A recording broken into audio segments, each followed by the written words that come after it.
याकूब 1 उसकी 22 से 27 आयत को पढ़ेंगे। लिखा, परंतु वचन पर चलने वाले बनो और सुनने वाले ही नहीं जो अपने आप को धोखा देते हैं। जो कोई वचन का सुनने वाला हो और चलने वाला उस पर ना हो, वह उस मनुष्य के समान है जो अपना स्वाभाविक मुंह दर्पण में देखता है, फिर अपने आप को देखकर चला जाता है और तुरंत भूल जाता है कि मैं कैसा था। जो वचन को सुनता है, आई एम ब्लेस्ड। हाँ, पास्टर बोलता है, बोलो I am blessed, I am blessed, और घर जाता बोलता है, ओह मेरे को तो पैसे ही है नहीं, मैं तो गरीब ही बहुत। क्योंकि वो वचन को सिर्फ क्या करता है, सुनता है और जल्दी भूल जाता है। अपना चेहरा देखता है और फिर भूल जाता है कि मैं कैसा था।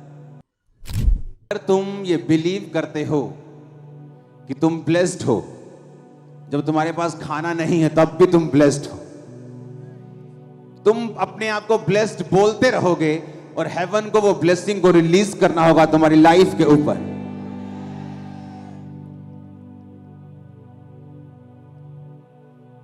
जो कोई व्यक्ति स्वतंत्रता की सिद्ध व्यवस्था पर ध्यान करता रहता है, वह अपने काम में इसलिए आशीष पाएगा कि सुनकर भूलता नहीं, परंतु वैसा ही काम करता है।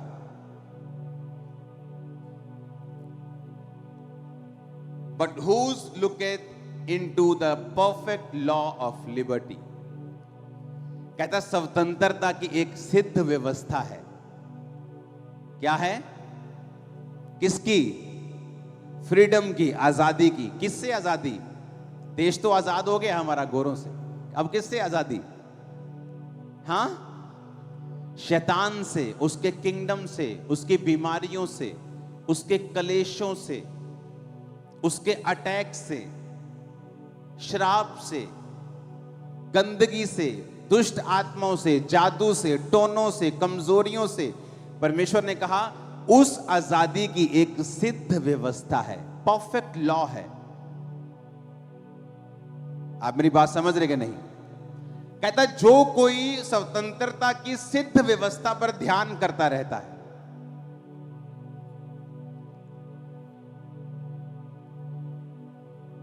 एक औरत ने वचन सुना, मांगो तो दिया जाएगा। घर गई, कभी परमेश्वर मैनू बैला दी जोड़ी चाहिए दिया। एक दिन मंगया, दो दिन बड़ी जोश, तीजे दिन बहुत जोश, चौथे दिन थोड़ा जोश ठंडा, पंजवें दिन होर ठंडा, सतवें दिन एक लाइन दी प्रेयर, प्रभु जी बैला दी जोड़ी चाहिए दिया, आमीन, खत्म प्रेयर। उसे लगा अब होगा नहीं। एक परमेश्वर का दास उसके घर आया और उसने कहा कि जब मैं प्रेयर कर रहा हूं तो मैं 2 सांप देख रहा हूं और उनके पेट बहुत बड़े बड़े हैं। क्या तू प्रभु से कुछ मांग रही थी ऐसा? क्योंकि मैं देख रहा हूं कि जब तूने मांगना छोड़ दिया तो वो शैतान तेरी आशीष को खा गया। परमेश्वर ने कहा, जब उसने दूत को भेजा, दानियेल के पास दूत आया तो उसने कहा जब तूने रोजे रखने शुरू किए थे, जब तूने प्रार्थना करनी शुरू की थी, तो पहले ही दिन परमेश्वर ने मुझे आसमान से तेरा उत्तर देने के लिए भेज दिया था। लेकिन जब मैं तेरा उत्तर लेके आ रहा था तो एक शैतान मुझे रोके रहा और मैं 21 दिन तक उसका सामना करता रहा। अब विश्वासी मांग चुका है, परमेश्वर भेज चुका है, लेकिन बाइबल कहती है इस रास्ते में शैतान उस आशीष को रोके हुए है ताकि उसके विश्वास को खराब कर सके कि प्रार्थना करने से कोई फायदा नहीं होगा। तो परमेश्वर ने कहा जो कोई स्वतंत्रता की सिद्ध व्यवस्था पर ध्यान एक बार करता है, क्या लिखा है? कहता करता रहता है। आज आपको बिलीव है उसके कोड़े खाने से मैं चंगा हो चुका हूं, कल अगर रिपोर्ट और बुरी आती है आप फिर परमेश्वर की प्रेजेंस में जाएंगे और बोलेंगे खुदावंद नहीं, तेरे वचन में लिखा तेरे कोड़े खाने से मैं चंगा हो चुका हूं। आप फिर प्रेयर करेंगे, आप वही फास्टिंग करेंगे, आप उस वचन के साथ लिपटे रहेंगे, आप अपने विश्वास को छोड़ेंगे नहीं। उसने कहा ये परफेक्ट लॉ ऑफ लिबर्टी है, ये एक सिद्ध व्यवस्था है। सिद्ध व्यवस्था का मतलब होता है ऐसी व्यवस्था जो कभी भी फेल नहीं होती।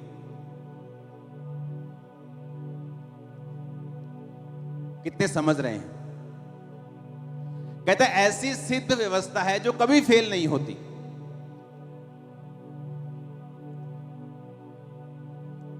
जब परमेश्वर ने मुझे छुड़ाना था और मैं अपनी लाइफ के उन दिनों में था, मुझे ऐसा लगता था, आपको मैं सच कह रहा हूं, सेवकाई में आने के बाद भी मुझे यकीन नहीं था कि इन चीजों से परमेश्वर मुझे छुटकारा दे सकता है, जबकि हीलिंग लोगों की लाइफ में हो रही थी।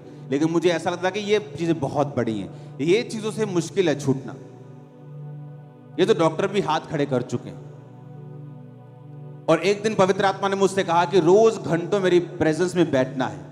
तो मैं क्या करता था, शाम को 3-4 बजे मैं प्रेयर के रूम में चला जाता था। वहां पे टीम होती थी, तो उनको मालूम था कि मैं आ गया हूं, अब 6-8 घंटे इनके कहीं मैं हिलने नहीं दूंगा।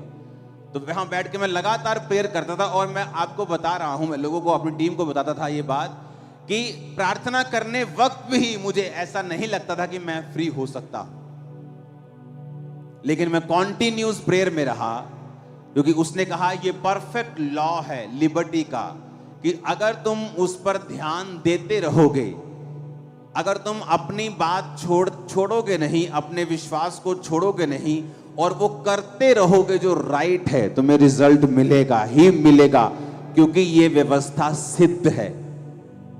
सिद्ध का मतलब क्या है? परफेक्ट, हिलेगी नहीं, फेल नहीं होगी। तुम आ रहे हो टेस्टिमनी के साथ, अगर तुम अपनी जगह खड़े रहोगे, अपने फेथ के ऊपर खड़े रहोगे। एक वचन सुना, अच्छा हमें टाइथ बोना है, ठीक है, 1 महीना बोया, देखा असर नहीं हुआ, 2 महीने असर नहीं हुआ। बाइबल कहती है, ऐ मूर्ख, किसान भी जब बीज डालता है तो 6 महीने, 3 महीने, 4-5 महीने धीरज रखता है।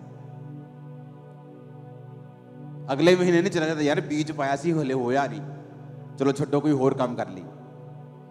लिखा अगर वो धीरज रखता है और पहली बारिश और अंतिम बारिश, क्योंकि पुराने समय में बारिश के ऊपर खेतियां निर्भर करती थी, उसकी आस करता है और विश्वास करता है कि वो फल लेके आएगा, तो परमेश्वर ने कहा तुम भी ये बात समझ लो कि जो बीज तुम में बोया गया वो फल लेके आएगा। जो तुमने सुना कि स्वतंत्रता की सिद्ध व्यवस्था है, मुझे अपनी फाइनेंशियल फ्रीडम चाहिए, मैं गरीबी से थक गया हूं, मैं ये फिजूल खर्ची थक गया हूं, मैं शैतानी चीजों थक गया हूं, मैं टाइट बोऊंगा 1 बार, 2 बार, 3 बार, 1 साल, 2 साल, वो रिजल्ट आएगा। क्यों? क्योंकि वो परफेक्ट लॉ ऑफ लिबर्टी है। जो व्यवस्था परमेश्वर ने बनाई है वो बिल्कुल सिद्ध है, उसमें 1% भी फेल होने का चांस नहीं है। हालेलुया। 1% भी। अगर आपको हीलिंग चाहिए, उसके लिए व्यवस्था बनी है। अपने शरीरों को पवित्र कीजिए, प्रार्थना में जाइए, अंगीकार कीजिए, परमेश्वर के करीब जाइए, अंगीकार कीजिए उसके कोड़े खाने से मैं चंगा हो चुका हूं, प्रभु की आत्मा की अगुवाई मांगिए, प्रार्थना सभाओं में मास पैर को कीजिए, आमीन आमीन बोलिए, विश्वास को कीजिए। वो स्वतंत्रता की सिद्ध व्यवस्था है। लेकिन उसने ये नहीं कहा कि 1 बार करो, उसने कहा जो कोई स्वतंत्रता की सिद्ध व्यवस्था पर ध्यान करता रहता है, कॉन्टिन्यूस, रोज। आज आपका दिल कर रहा है, कल नहीं करेगा। आज प्रार्थना करने का दिल कर रहा है, लोग आके पूछते हैं, कई बार बोलते हैं कि पास्टर जी मेरा प्रार्थना करने को दिल नहीं करता। तो मैंने कहा मेरा भी नहीं करता। दिल नहीं करेगा प्रेयर करने का। लेकिन जब आपको वचन का ज्ञान हो जाता है, आपको ये मालूम हो जाता है कि ये राइट है, ये रॉन्ग है, आप उसके लिए खड़े रहते हैं।